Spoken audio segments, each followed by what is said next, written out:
Hey everyone, this is the Dialectical House Party recording for, what is today? February 18th, 2026. And we are continuing our reading of Introduction to the Basic Principles of Marxism-Leninism, reading from chapter 2 of that book. And where we left off was at annotation 103. Now we are continuing into annotation 104, which dives into the principle of general relationships. So let's start that. The principle of general relationships. A. Definition of relationship and common relationship.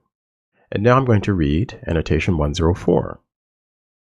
The principle of general relationships describes how all things, phenomena, and ideas are related to one another and are defined by these internal and external relationships. The principle of development relates to the idea that motion, change, and development are driven by internal and external relationships.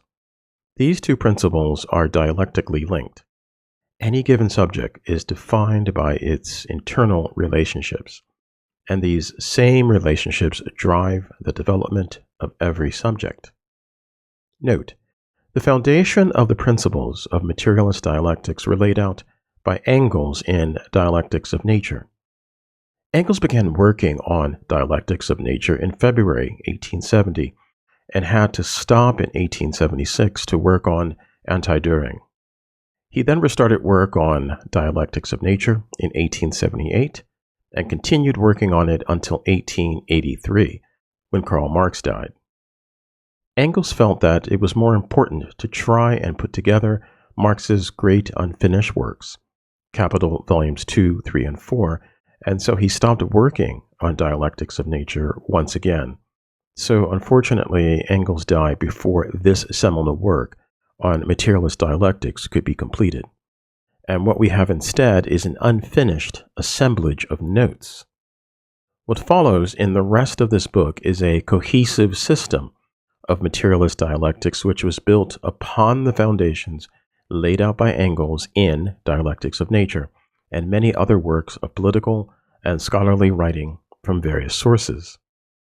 This is the system of materialist dialectics studied by Vietnamese students and applied by Vietnamese communists today. Because this text comes from predominantly Vietnamese scholarship and ideological development, we have had to translate some terms into English which are not derived from the, quote, canon, end quote, of Marx, Engels, and Lenin. In some cases, various terms have been consolidated into one concept. For example, Engels uses the term interconnection, which in German is and now I'm going to pronounce this phonetically very slowly, Zusammenhang, literally interconnections, in Dialectics of Nature. But Vietnamese political scientists use the term relationship, where Engels uses the term motion, German Bewegung. Modern Vietnamese communists tend to use the word development. Wherever this is the case, we have chosen to use the words in English which most closely match the language used in the original Vietnamese of this text. In materialist dialectics, the word relationship refers to the regulating principles, mutual interactions, and mutual transformations which exist between things, phenomena, and ideas, as well as those existing between aspects and factors within those things, phenomena, and ideas. And now I'm going to read from annotation 105. Throughout this book, phenomenon, or phenomena, simply refers to anything that is observable by the human senses.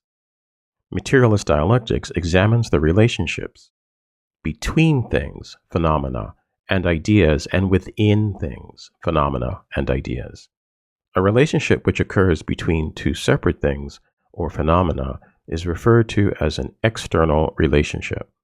A relationship which occurs within a thing or phenomenon is referred to as an internal relationship. Now let's move on to annotation 105, or rather, let's continue annotation 105. I'll just change pages. These terms are relative. Sometimes a relationship may be internal in one context, but external in a different context. For example, consider a solar system. When considering a solar system as a whole, the orbit of a moon around a planet may be considered as an internal relationship of the solar system. But when considering the moon as an isolated object, or rather as an isolated subject, its orbit around the planet may be seen as an external relationship which the moon has with the planet. And now for annotation 105, there's a nice graphic which will be on your screen right now, if you can see it. The diagram above illustrates different types of relationships. Object A has its own internal relationships, A, and from its own perspective, it also has external relationships with Object 2, B. From a wider perspective, the relationship between Object 1 and Object 2, B, may be viewed as an internal relationship. This system of relationships between Object 1 and Object 2 will also have external relationships with other things, phenomena, and ideas, C. Relationships have a quality of generality, which refers to how frequently they occur between and within things, phenomena, and ideas. When we refer to general relationships, we are usually referring to relationships which exist broadly across many things, phenomena, and ideas. General relationships can exist both internally, within things, phenomena, and ideas, and externally between things, phenomena, and ideas.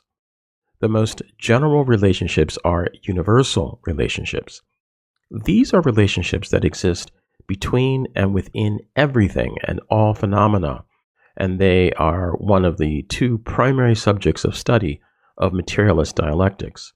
The other primary subject of study is the principle of development. See page 119.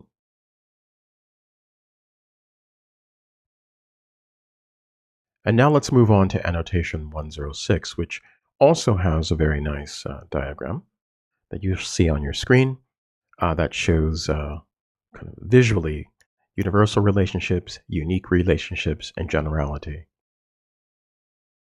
And the graphic is labeled Generality of Relationships in Materialist Dialectics. The discussion of generality of relationships can seem confusing at first.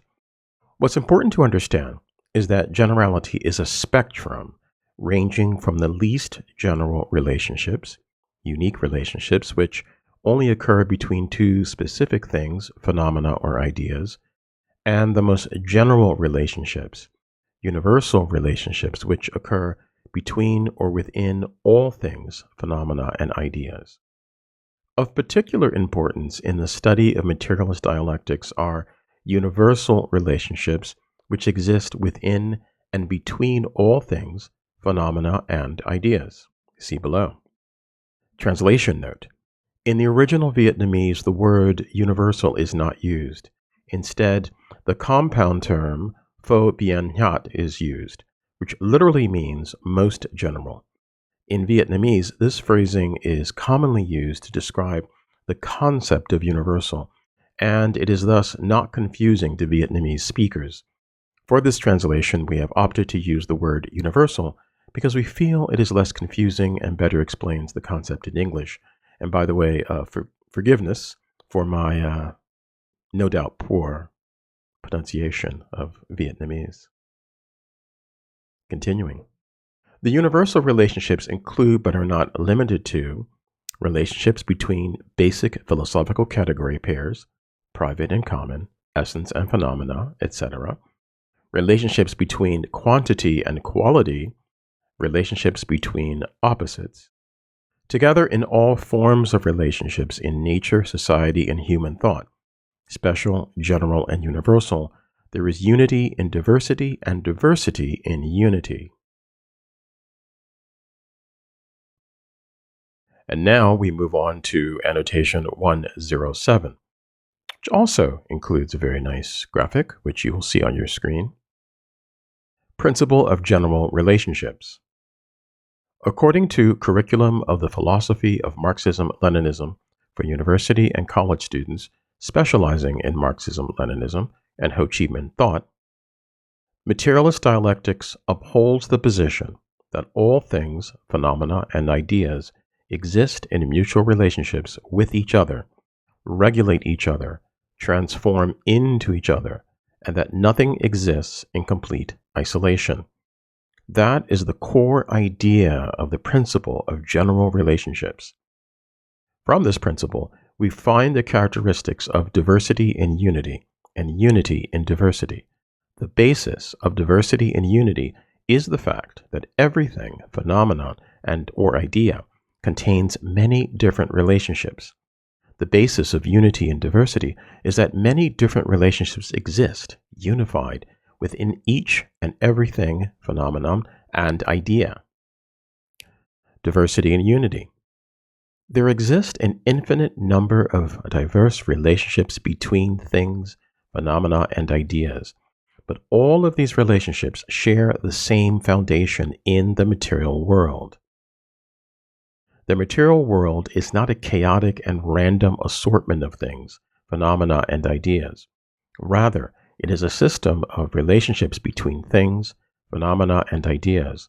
Likewise, since the material world exists as the foundation of all things, phenomena, and ideas, the material world is thus the foundation for all relationships within and between things, phenomena, and ideas. Because all relationships share a foundation in the material world, they also exist in unity, even though all relationships are diversified and different from one another. Continuing with annotation 107 and another graphic which shows the unity in diversity, which, as you can see, has the atomic symbol, which I think that the structure of matter and the relationship between matter and energy provides us with a nice way of thinking about, if you're into that sort of thing, which I am, thinking about the theme and the ideas, rather, that we're being presented with here, which is unity and diversity. So, continuing, unity and diversity, when we examine the universal relationships that exist within and between all different things, phenomena, and ideas, we will find that each individual manifestation of any universal relationship will have its own different manifestations, aspects, features, etc. Thus, even the universal relationships which unite all things, phenomena, and ideas exist in infinite diversity. And this is paraphrased from the curriculum of the philosophy of Marxism-Leninism for university and college students specializing in Marxism-Leninism and Ho Chi Minh thought. B. Characteristics of relationships. Objectiveness, generality, and diversity are the three basic characteristics of relationships. The characteristics of objectiveness of relationships. According to the materialist dialectical viewpoint, relationships between things, phenomena, and ideas have objective characteristics. And now, as we move to annotation 108, we'll see some graphics, which you will now see on the screen. In materialist dialectics, objectiveness is an abstract concept that refers to the relative externality of all things, phenomena, and ideas. Everything, phenomena, and idea exist externally to other things, phenomena, and idea. This means that to each individual subject, i.e., each individual thing, phenomena, idea, all other things, phenomena, and ideas are external objects. Altogether, the collection of all things, phenomena, and ideas in the universe create the external reality of any given subject. So objectiveness is relative. In the case of human beings, every individual person exists as an individual subject to which all other things, phenomena, and ideas, including other human beings, have objective characteristics. And the graphics here are showing that there's a visual depicting a woman named Alice, and that she is external to other things in the universe, and they are external to her. And also that Alice, who is in relationship as a human being with Bob, that they are external to each other. Continuing. Of course, objectiveness is always relative. Something might be external from a certain perspective, but not from another perspective. For example, say there are two people, Bob and Alice. From Bob's perspective, Alice has objective characteristics, but from Alice's perspective, Bob would have objective characteristics. Whenever two things, phenomena, or ideas have a relationship with one another, they form a pair. The relationship is inherent to this pair and external to any subject which exists outside of the pair. The mutual interaction and mutual transformation which occurs to the things, phenomena, or objects within the pair as a result of the relationship are inherent and objective properties of the pair. And now annotation 109, which is a translation note. In the original Vietnamese text, the word for objective is kak quan. I'm sure I'm mispronouncing this. This is a compound word in which kak means guest and quan means point of view. Therefore, kak quan literally means the guest's or the outsider's point of view. That's quite lovely. Thus, we translate this to objectiveness and objective, the characteristic of being viewed from the outside. The word inherent in the original Vietnamese is vô co. This is another compound word. Von is a shortened form of the word von die, which means by or through nature. Naturally and intrinsically, co means to have or to exist. Von co means already existing naturally or already there through nature. So we use the word inherent to mean existing intrinsically or naturally within, without external influence. Let's see, this is quite lovely. By the way, the English spellings of these Vietnamese terms should be on your screen as well. So those who have a better command of Vietnamese pronunciation will be able to see the originals right there on the screen. You can see how poorly I am pronouncing them. I should have a better handle on Vietnamese because I had quite a few Vietnamese friends. I think I've grown a bit rusty over the years. Continuing. Human beings can't change or impact external things and phenomena and the relationships between them through human will alone. Humans are limited to perceiving relationships between things and phenomena and then impacting or changing them through our practical activities. For example, you have a design for a building, but you have to build the building and you have to have raw materials to build that building, you know? So you are having an impact upon the world, but the impact is the result of the actions that you take and the resources that you have. You simply can't sit with your thoughts and go, a building. All right, well, we will leave it here for now. As I mentioned in our previous recording, we are now really getting into the thick of the Vietnamese approach and how it differs from the Western approach of Marx and Engels, and certainly of Hegel, who, as you know, I have no particular love for. Although, listen, we can't be too petty. We must acknowledge Hegel's contribution, which Marx and Engels built upon. Anyway, I hope you're doing well, and in our next recording, I will start from annotation 110, in which we will continue diving in ever more deeply into the Vietnamese approach and the characteristics of the generality of relationships. Till then, talk to you soon, and bye-bye for now.